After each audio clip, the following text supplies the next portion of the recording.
काल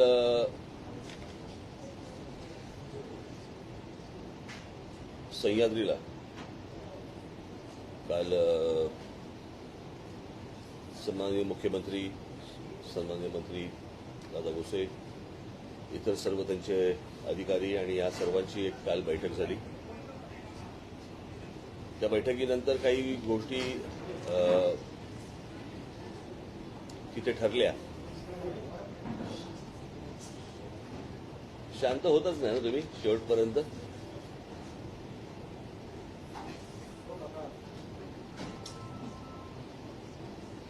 तू खाली बस रे. आता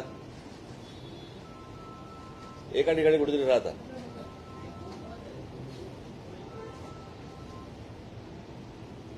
इतक्या प्रेस कॉन्फरन्स हँडल करून पण तुम्हाला सेन्स येतच नाही ना.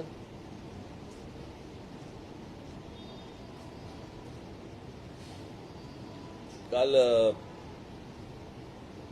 तिथे सगळ्या काही गोष्टी ठरल्या, परंतु त्या लेखी स्वरूपामध्ये या काही तिथे आल्या नव्हत्या. आणि मग तिथे असं ठरलं की त्या लेखी स्वरूपामध्ये या काही तिथे आल्या नव्हत्या. आणि मग तिथे असं ठरलं की उद्या म्हणजे आज अशी एक बैठक घेऊन त्या सगळ्या लेखी स्वरूपामध्ये तुमच्यासमोर गोष्टी आणाव्यात. मी थोडीशी पार्श्वभूमी तुम्हाला एवढ्यासाठी देतोय मुद्दामून की हा मुळात विषय मी काल 9 वर्षानंतर मी या विषयासाठी सह्याद्रीमध्ये अतिथीगृहामध्ये मी गेलो. मी जेव्हा 9 वर्षापूर्वी गेलो होतो त्यावेळेला तिथे पृथ्वीराज चव्हाण होते मुख्यमंत्री, आणि त्यावेळेला माझ्यामध्ये मी चुकत नसेल तर छगन भुजबळ होते, पीडब्ल्यूडी छगन भुजबळ होते. त्याला काही गोष्टी ठरल्या, त्या सुरू झाल्या. मग त्याच्यानंतर पुढे काही परत त्याच वेळेला मला समजलं होतं की साधारणपणे या टोलच्या संदर्भामधले जी काही अॅग्रीमेंट्स आहेत, सरकारने केलेली अॅग्रीमेंट्स आहेत, ती 2026ला संपत आहेत. त्याच्यामुळे ती काय माझ्यासाठी नवीन गोष्ट नव्हती, परंतु त्याच्यामध्ये कोणत्या कोणत्या प्रकारच्या सुधारणा व्हायला पाहिजे होत्या किंवा व्हायला पाहिजेत ह्या ज्या मी सूचना केल्या होत्या. कारण त्यातली काही जी 2000 साली जी काही अॅग्रीमेंट झाली होती त्या अॅग्रीमेंटमध्ये देखील काही चुकीच्या गोष्टी आहेत. त्या देखील त्यावेळेला सांगितल्या गेल्या होत्या, आजही या सरकारला सांगितल्या गेलेल्या आहेत. परंतु ती सगळी अॅग्रीमेंट्स ही सगळी बँकांबरोबर झालेली असल्यामुळे त्याच्यामुळे आता 2026 पर्यंत तुम्हाला काही करता येत नाही. पण त्याच्यामध्ये कोणकोणत्या सूचना किंवा सुधारणा या गोष्टी व्हायला पाहिजे होत्या, ज्या झाल्या नाही किंवा थांबल्या गेल्या, पुढे काही होऊ शकलं नाही. आणि मग पुन्हा तो 9 वर्षानंतर विषय परत ऐरणीवरती आला. तो ऐरणीवरती येण्याचं कारण म्हणजे ठाण्यामधल्या 5 ज्या एंट्री पॉईंट्स आहेत तिथे पैसे वाढवले गेले आणि आमचा अविनाश जाधव आणि आमचे सर्व सहकारी तिकडे उपोषणाला बसले आणि परत तो विषय टोलचा ऐरणीवरती आला. त्यास तुम्हाला आठवत असेल तर मी तिकडे गेलो, अविनाशला मी ते उपोषण सोडायला सांगितलं आणि सोडायला सांगितल्यानंतर मी पत्रकारांशी आपल्याशी सगळ्यांशी बोललो की या संदर्भामध्ये मी 2 दिवसात मुख्यमंत्र्यांशी बोलेन. नेमकं त्याच वेळेला महाराष्ट्र राज्याचे उपमुख्यमंत्री देवेंद्रजी फडणवीस यांनी एक स्टेटमेंट केलं की महाराष्ट्रामध्ये कोणत्याही टोलवरती 4-चाकी वाहनांना 3-चाकी वाहनांना टोलच नाहीये. आता हे अशा प्रकारचं स्टेटमेंट त्यांच्याकडनं आल्यानंतर सगळ्या ठिकाणी चलबिचल सुरू झाली की म्हणजे आजपर्यंत आम्हाला फसवलं गेलं की काय, की सरकार म्हणते की आम्ही टोल वसूलच करत नाही आहोत, म्हणजे सरकारकडे पैसे जात नाहीयेत, फक्त जे टोल वसूल करतात त्यांच्याकडेच पैसे जातात की काय. याच्यानंतर काही ठिकाणी आंदोलनं झाली आणि वगैरे काही गोष्टी झाल्या. त्या दरम्यान माझं मुख्यमंत्र्यांशी बोलणं झालं आणि कालची वेळ ठरली त्याप्रमाणे आम्ही तिकडे गेलो. परंतु ते नंतर कळलं की ते काय स्टेटमेंट होतं फडणवीसांचं, या टोलच्या संदर्भात. हा म्हणजे मुंबईचे एंट्री पॉइंट्स, त्याच्यासोबतच मुंबई पुणे एक्सप्रेस हायवे यासाठी त्या काळामध्ये एक समिती नियुक्त करण्यात आली होती. हे वगळून त्या काळामध्ये इतर टोलच्या संदर्भात तो निर्णय झालेला होता. आता विषय असा आहे की MSRDC, PWD आणि इतर काही जे टोल नाके आहेत याच्यावरती हे आता हे एंट्री पॉईंट आणि एक्सप्रेसवे हे जर सोडलं तर बाकीच्या ठिकाणच्या टोल नाक्यांवरती ह्या 4 चाक्यांना मुभा आहे का टोल न भरण्याचं, हे देखील आपल्याला चेक करायला लागेल या सगळ्या गोष्टी. त्याच्यावरती उपमुख्यमंत्री बोलले. आज आमचं इथे जे बोलणं झालंय त्याच्याप्रमाणे कोणकोणत्या गोष्टींच्या सुधारणा या सगळ्या टोल नाक्यांवरती व्हायला पाहिजेत. मला असं वाटतं इथे ते त्याचे ते म्हैसकर आणि ते ती मंडळी पण इथे आली होती. टोल हा जर समजा तुम्ही घेणार असाल तर लोकांना कोणकोणत्या प्रकारचे तुम्ही तिकडे फॅसिलिटीज सोयी सुविधा तुम्ही दिल्या पाहिजेत या संदर्भामध्ये अॅग्रीमेंटमध्येच काही गोष्टी दिलेल्या आहेत ज्याची अंमलबजावणी झाली गेली नाही. मला असं वाटतं मी एक एक विषय तुमच्यासमोर वाचतो. त्याप्रमाणे पुढचे 15 दिवस ज्याला आपण अकाउंटेबिलिटी म्हणतो की साधारणपणे दर दिवसाला वाहन संख्या वाढते आपल्याकडे प्रत्येक शहरांमध्ये. आणि ही वाहन संख्या किती वाढते हे मला स्वतः आरटीओला माहिती आहे, परंतु वाहन संख्या टोल नाक्यावरनं किती जातात याचा काही आकडा उपलब्ध नाही आणि तेही काही सांगत नाही. त्याच्यामुळे काल सरकारने मंत्री महोदयांनी आज निर्णय घेतला की पुढचे 15 दिवस या सर्व एंट्री पॉइंट्स वरती सरकारतर्फे कॅमेरा लावले जाते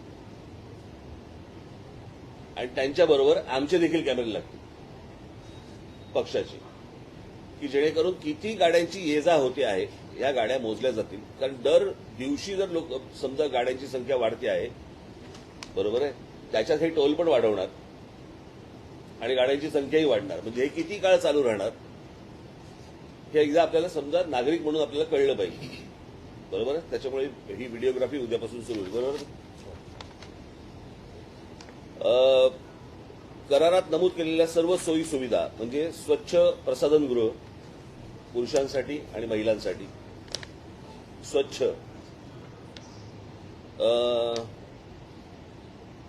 प्रथमोपचारासाठी लागणारी सेवा, त्याच्यानंतर एक रुग्णवाहिका, त्याच्यानंतर क्रेन, प्रकाश यंत्रणा, पोलीस अंमलदार, फोन, करारपत्र, शासन निर्णय तसेच तक्रार वही. आता तक्रार वही होणार नाही तिकडे.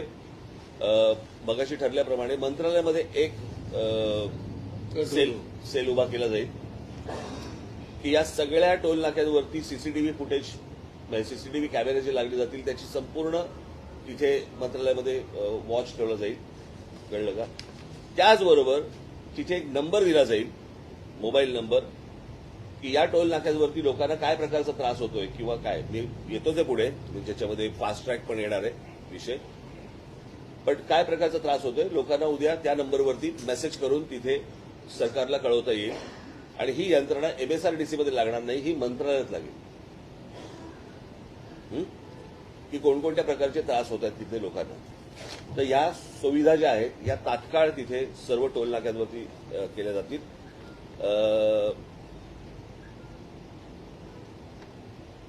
त्याच्यानंतर करारातील नमूद सर्व उड्डाण पूल, भुयारी मार्ग यांचे डिटेल स्ट्रक्चरल ऑडिट केलं जाईल, बरोबर आहे. आणि ते आपण ह्यांच्याकडनं करणार आयआयटीच्या लोकांना, नामांकित संस्थेतर्फे आयआयटीच्या लोकांकडनं करणार ते. सो ते सरकारी यंत्रणा नसणार. त्याच्यानंतर ठाण्याला जे टोल वाढ झालेली आहे, खास करून मी कमर्शियल म्हणत नाहीये, ज्या 4 चाकी वाहनांवरती जी 5 रुपयाची वाढ झालेली आहे, हा रद्द करण्याच्या दृष्टिकोनातनं सरकारला 1 महिन्याचा अवधी पाहिजे आणि त्याप्रमाणे ते 1 महिन्याच्या अवधीमध्ये याचा निर्णय करतील असं सांगितलं आहे. जी वाढ झालेली आहे ती रद्द करण्याच्या दृष्टीने. त्याच्यानंतर जी गोष्ट बंद झाली होती ती आता पुन्हा सुरू होईल, ती म्हणजे प्रत्येक टोल नाक्यावरती ती जी येलो लाईन जी पूर्वी होती, बरोबर, त्या येलो लाईनमध्ये 200 ते 300 मीटरच्या पलीकडे त्या येलो लाईनच्या बाहेर गाड्या गेल्या तर त्या सगळ्या गाड्या पुढच्या सोडून दिल्या जाणार, टोल न घेता. येलो लाईनच्या पुढच्या सगळ्या गाड्या सोडून दिल्या जाणार. 4 मिनिटाच्या पलीकडे एकही गाडी टोल नाक्यावरती थांबणार नाही. त्याच्यासाठी एक्स्ट्रा मला असं वाटतं पोलीस फोर्स हा देखील तिकडे एक्स्ट्रा लावला जाईल की जेणेकरून ते जे टोल नाक्यांवरती जे बाउन्सर्स किंवा इतर जी पोरं ठेवली जातात आणि जे हमरी तुमरी करतात आणि काय लोकांची जे वेडवाकड वागतात, हे याच्यापुढे ठेवले जाणार नाहीत. तिकडे ती यंत्रणा ही पोलिसांमार्फतच राबवली जाईल.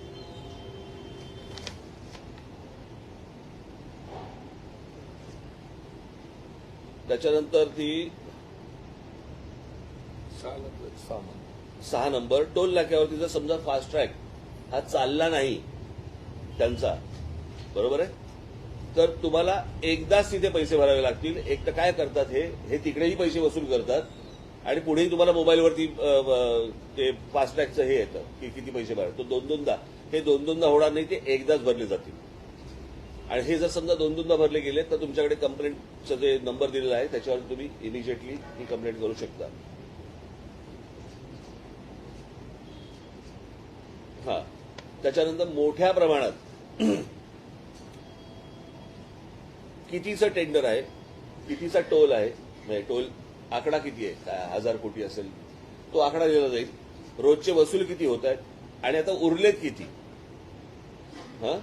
हे मोठ्या बोर्डावरती रोजच्या रोज डिजिटली तुम्हाला सांगितलं जाईल लोकांसाठी, दोन्ही बाजूला. ती तुम्हालाही कळेल की किती पैसे आपण आतापर्यंत जमा झालेले आहेत, किती जमा व्हायचे आहेत आणि आज दिवसभरामध्ये किती जमा झाले आतापर्यंत, हे तुमच्या समोर येईल.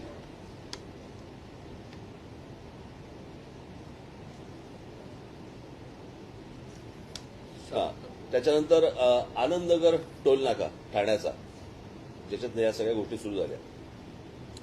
आता ठाण्याच्या लोकांना आनंदनगर टोल नाका क्रॉस करून परत जर समजा ऐरोलीच्या टोल नाक्यावरती असेल तर दोनदा टोल भरायला लागतो. तो टोल एकदाच भरवला जाईल, एक तर आनंदनगर किंवा ऐरोली. याच्यासाठी त्यांना 15 दिवसामध्ये या प्रकारचा ते शासन निर्णय घेईल. एक महिन्याच्या शासन निर्णय घेईल. सर्वेक्षण करणार काय, त्याचंही सर्वेक्षण करणार की ठाण्यावरून मुळात किती गाड्या जात आहेत ते. 7 नंबर.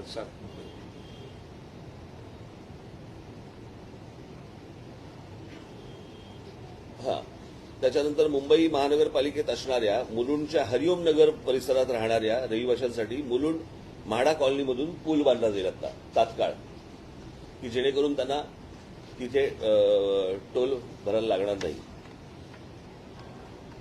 त्याच्यानंतर संपूर्ण महाराष्ट्रामध्ये आता काय झालंय, महाराष्ट्रामध्ये जे रस्ते आहेत, मगाशीच आमचं बोलणं चालू होतं की महाराष्ट्र सोडला आणि इतर राज्यात गेलो की आपल्याला गुळगुळीत रस्ते मिळतात.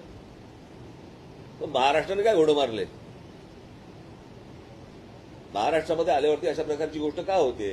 आणि त्याच्यामध्ये काय आहे, राज्य सरकार, केंद्र सरकार आणि महानगरपालिका, नगरपालिका ह्यांचे एकमेकांशी असलेल्या जे काही गोष्टी आहेत ह्याची एकत्र बैठक होत नाहीये. मी काल मुख्यमंत्र्यांना पण हेच गोष्ट सांगितली की ही जोपर्यंत एकत्र बैठक होत नाही, काय होतंय, आता हे राज्य सरकार म्हणतं नाही ते केंद्राकडे रस्ता जातो, आम्ही काही करू शकत नाही, मग हा राज्याकडे जातो, मग महानगरपालिका म्हणतात महानगरपालिकेकडे जातो. हे असं करून चालणार नाही, ते एकत्रित याचा निर्णय करावा लागेल. ज्या नॅशनल हायवेज आहेत, या नॅशनल हायवेवरती कायद्यानुसार तिकडचा जो टोल घेणारा जो माणूस आहे, तिकडचा जर रस्ता खराब असेल तर त्या ठिकाणचा टोल हा रद्द करता येतो, कळलं का.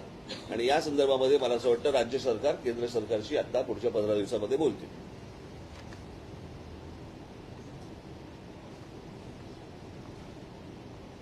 त्याच्यानंतर सार्वजनिक बांधकाम विभागाचे 29 व महाराष्ट्र राज्य रस्ते विकास महामंडळाचे 15 जुने टोल बंद करण्याच्या दृष्टिकोनातून 15 दिवसामध्ये मुख्यमंत्री निर्णय घेतील. सार्वजनिक बांधकाम विभागाचे 29 हे मागणी आहे तुमची. हो, आपली मागणी आहे. हो, बरोबर आहे, मागणी आहे, बरोबर आहे. परंतु त्याच्या संदर्भातच काल मुख्यमंत्री बोललेत की 1 महिन्याच्या आत तुम्हाला मी त्याचा निर्णय सांगतो. आणि महाराष्ट्र राज्य रस्ते विकास महामंडळाचे 15 जुने टोल आहेत, जुने टोल आहेत.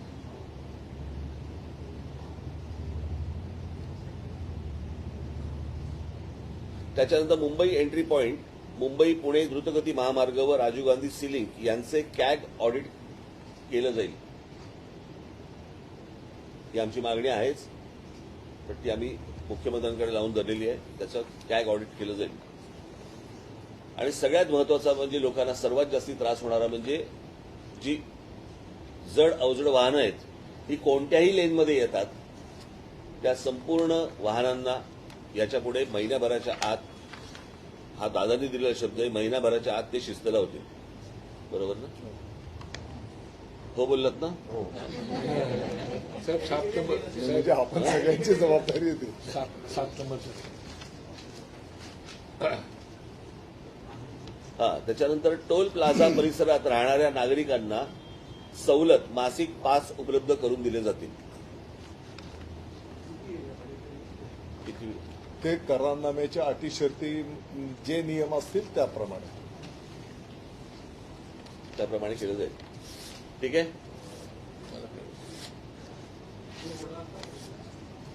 तुम्ही काय विचारणार असाल तर बोलतील. बोलतील ना. असा विषय आहे की यामध्ये व्हाईट पेपर का आणला जातो? एंट्री पॉईंटचा मुद्दा वर्षावर 2015 मध्ये देखील एंट्री पॉईंट बंद होणार.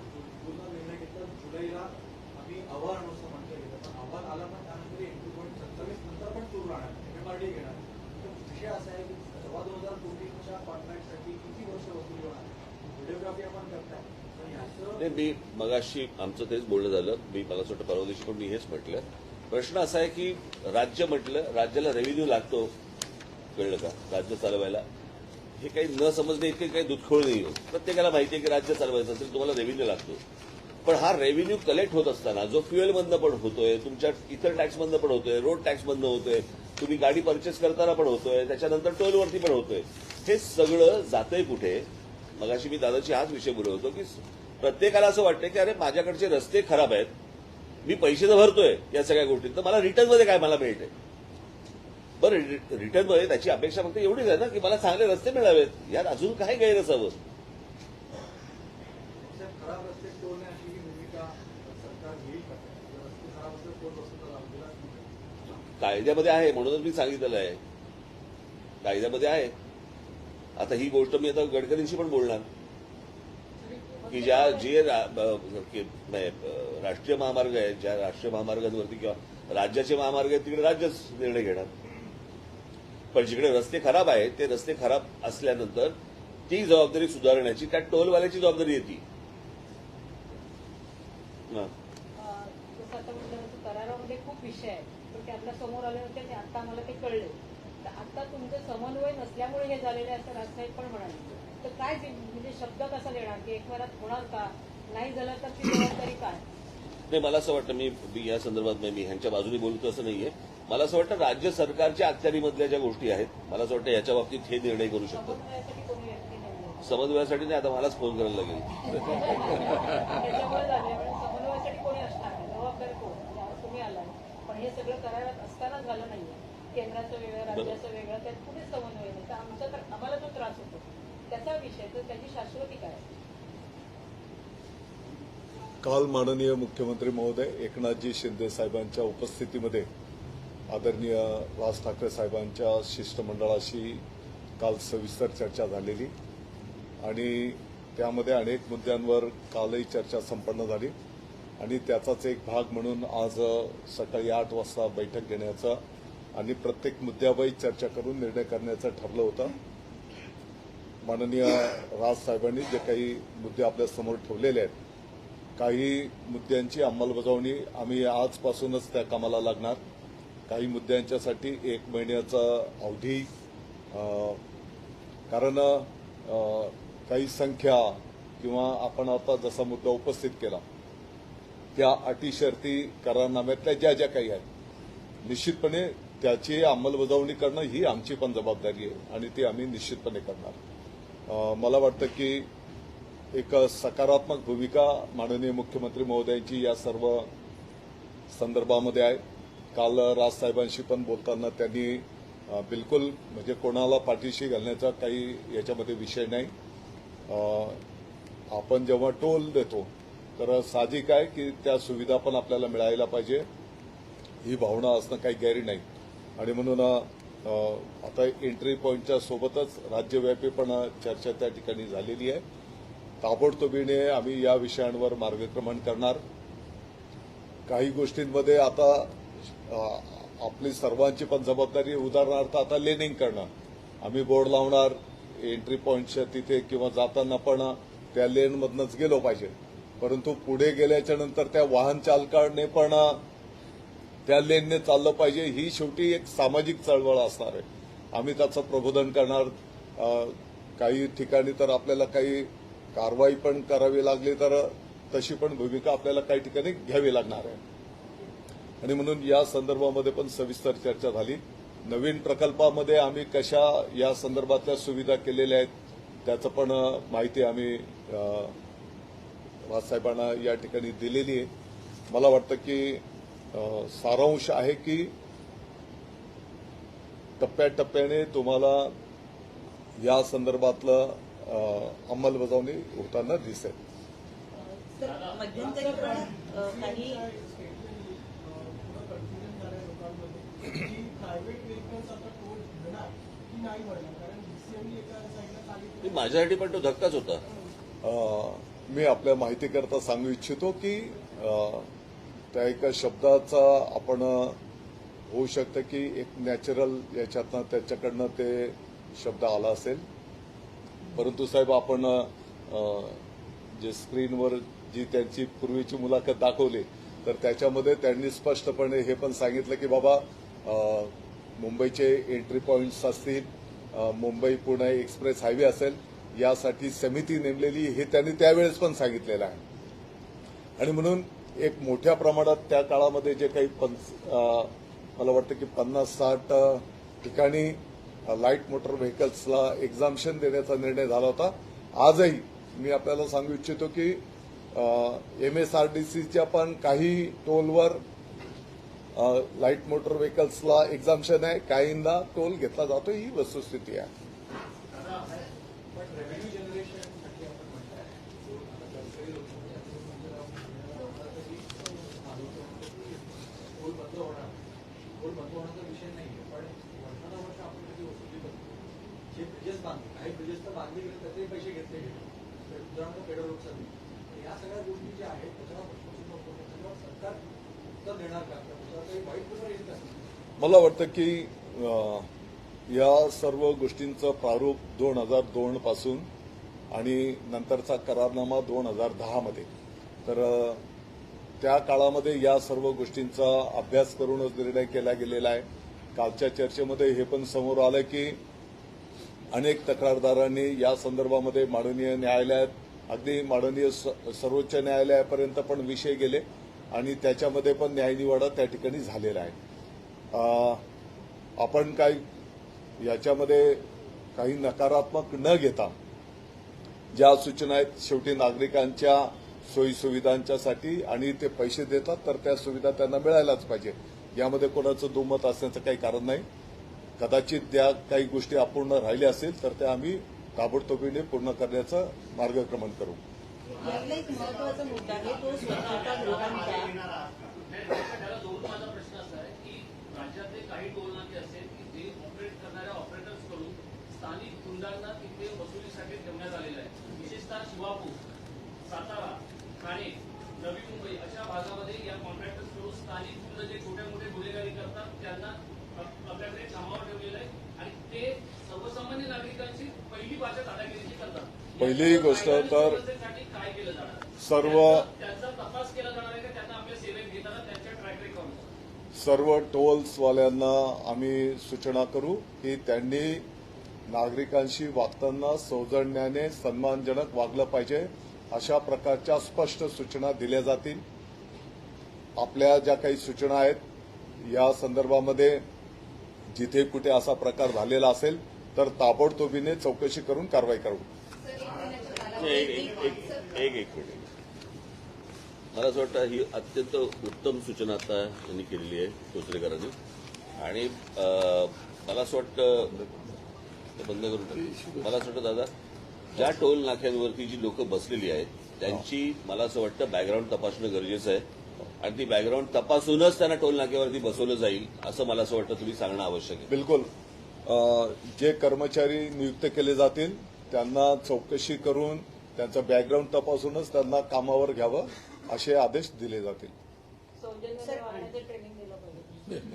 तर आणखी एक महत्वाचा मुद्दा की हे जे बहुतेक जे रस्ते आहेत या जेव्हा कॉन्ट्रॅक्ट तयार झाला असेल तेव्हा तिथे किती स्वच्छतागृह असेल याची पण एखादी आकडेवारी त्याच वेळेला तयार झालेली असेल. कालपासून जेव्हा तुम्ही आढावा घेता किती स्वच्छतागृह आहेत आणि किती असली पाहिजे याची काही आकडेवारी आहे का? कारण अजूनही टोल वसूलला जातो, विशेषतः महिलांसाठी स्वच्छतागृह कुठल्याच रस्त्यांवर नसतात. ताई, आम्ही या संदर्भामध्ये पण आता चर्चा केलेली आहे. स्वच्छतागृह आणि ते पण स्वच्छ असले पाहिजे हे सूचना केली गेलेली आहे. त्याला थोडंसं आपल्याला जागेचं पण लोकेशन वगैरे जिथे उपलब्ध आहेत तिथे केलेलंच आहे. कमी अधिक असतील, परंतु आपल्याला अपेक्षित त्या सोयी सुविधा तुम्हाला महिन्याभराच्या आत दिसून येतील. एकच मिनिट. अजून एक सगळ्यात महत्वाची गोष्ट म्हणजे मी आताच मुख्यमंत्री आपल्या मंत्री महोदयांशी बोललो मी की जो कॉन्ट्रॅक्टर तिकडे असेल, जो टोल वसूल करणार आहे, त्यांनी ती स्वच्छतागृह त्यांनी उभारलीच पाहिजेत. बरोबर आहे.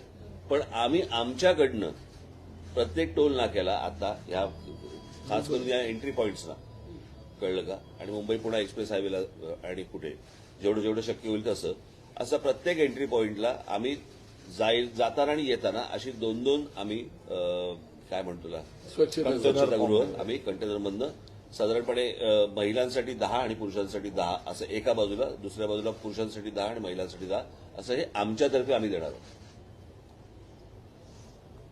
सर, 1 महिन्याच्या कालावधीत सरकारकडून दिलेली आश्वासनं जर पूर्ण झाली नाही तर तुम्ही पुन्हा मनसे स्टाईलने आंदोलन करणार का? 1 महिना म्हणजे पूर्ण झाले नाही म्हणजे काय करायचं? मी बातम्यांसाठी म्हणून आंदोलन नाही करत, कळलं का.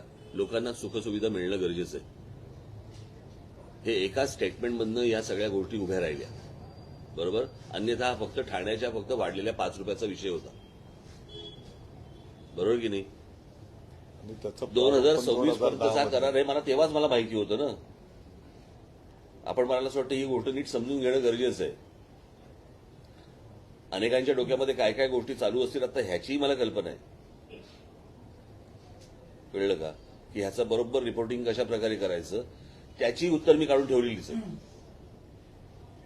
पण मला असं वाटतं आपण नीट या गोष्टी समजून घेणं गरजेचं आहे. ज्या ठिकाणी गरज लागेल त्या ठिकाणी त्या प्रकारची आंदोलनं होतील. एक प्रश्न आहे की आता जसं मनसे पुढाकार घेते आणि चांगली गोष्ट आहे, पण तुम्ही म्हणाल तसं लोकसहभाग असला पाहिजे. त्याच्यासाठी वेगळं काय करणार आहात का? जसं जाहिराती बाकीच्या बाबतीत आपण करतो तसं जनजागृतीसाठी आपण लोकांचा पण सहभाग वाढवला गेला नाही. आता लेनिंगच्या संदर्भामध्ये साईन बोर्ड्स लावणं, त्या लेनमध्ये ती वाहनं कशी लागतील यासाठी मनुष्यबळ उभं करणं. आता नवीन जे प्रकल्प आपण केलेले आहेत की किती स्पीडने त्या ठिकाणी ते वाहन चाललं पाहिजे, ते जर जास्तीच्या गतीने नियमापेक्षा जास्ती चाललं तर त्याला आम्ही त्याचं प्रबोधन पण, आता समृद्धी महामार्गाचं उदाहरण देतो, तिकडं त्यांना आम्ही एक स्वतंत्र प्रबोधन कक्ष केलेला आहे की त्याला आम्ही सगळं समजावून सांगतो. मला वाटतं की हे एक जन आंदोलनचा पण एक तो भाग असणार आहे. कारण आम्ही पाहतो की कधी कधी एक 2 व्हीलर मोटरसायकलवाला पण पहिल्या लेनने चालतो, हेवी व्हेकल पहिल्या लेनने चालत आहे. म्हणजे काय होतं आता तुम्ही जर समजा टोल नाक्यावरती पण जर बघितलं तर कुठच्याही ट्रक कुठच्याही लेनमध्ये शिरतात आणि सगळ्या गोष्टी जॅम करून टाकतात, बरोबर आहे. तर हे पहिल्यांदा टोलवरती जर समजा पहिल्यांदा नियंत्रण आलं तर मला असं वाटतं हळूहळू या गोष्टींची सवय लागेल. सर, येलो लाईन बद्दल कशा पद्धतीची यंत्रणा आपण राबवणार? आता जसा आपला निर्णय झालेला आहे की त्या टोलच्या पासून 200 ते 300 मीटर पर्यंत आणि ते वाहन 4 मिनिटपेक्षा जास्त थांबायला लागू नये या दृष्टिकोनातनं यापूर्वी पण या संदर्भातली अंमलबजावणी झालेली आहे. त्याची अंमलबजावणी कदाचित मध्यंतरी थांबली असेल ती परत करणार.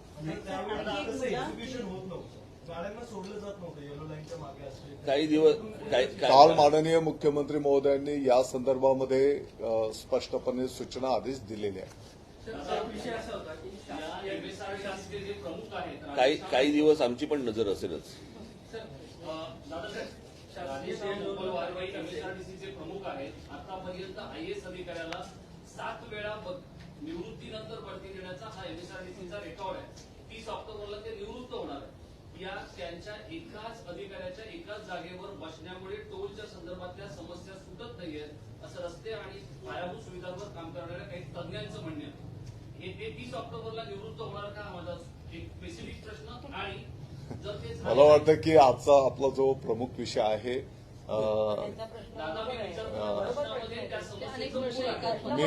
मी प्रश्नाला काही बगल देत नाही, परंतु आता अनेक चांगले प्रकल्प पण आपले उभे राहिले, मार्गी पण लागलेले आहेत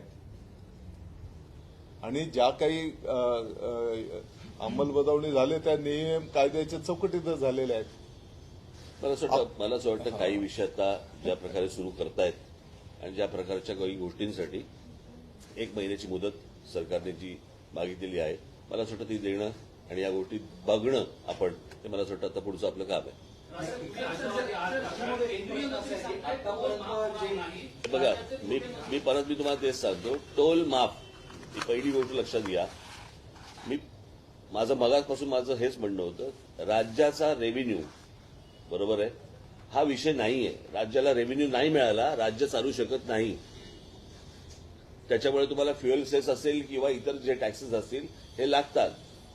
आपल्याला फक्त विषय असा आहे की हा टॅक्स जातो कुठे, ज्याच्या मोबदल्यात आपल्याला काय मिळतंय.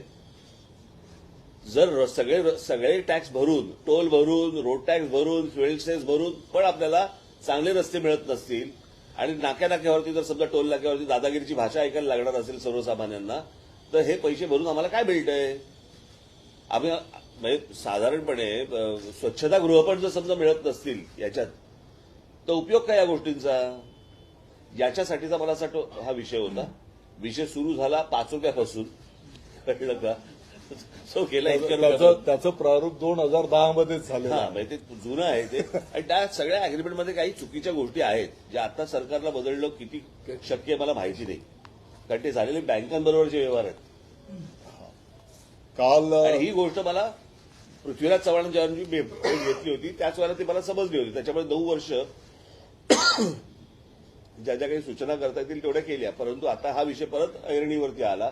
आमच्या अविनाशने परत तो 5 रुपयाची वाढ झाली, त्याच्यामुळे तो परत वरती आला. आता आपण थोडंसं वाइंड अप करतोय म्हणून परत सांगतो.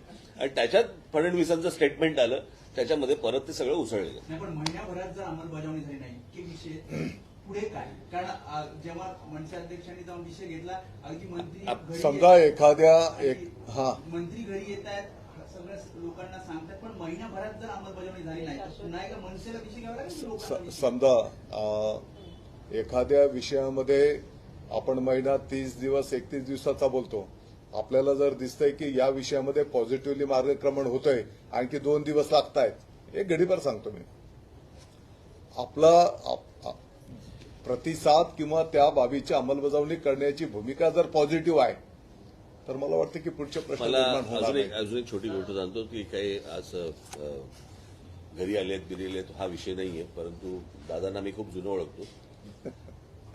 सरळ माणूस आहे, सज्जन माणूस आहे, आणि त्याच्यामुळे मला आशा आहे की काही गोष्टी होतील का.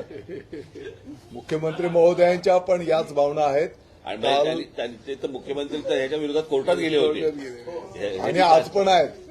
त्याच्यामुळे ते देखील या विषयामध्ये तेवढेच कडवट आहेत असं मला वाटते. कालच्या त्यांच्या बोलण्यातनं दिसेल, आपल्याला सगळ्या गोष्टी दिसतील. दादा, मला एक शेवटचा प्रश्न.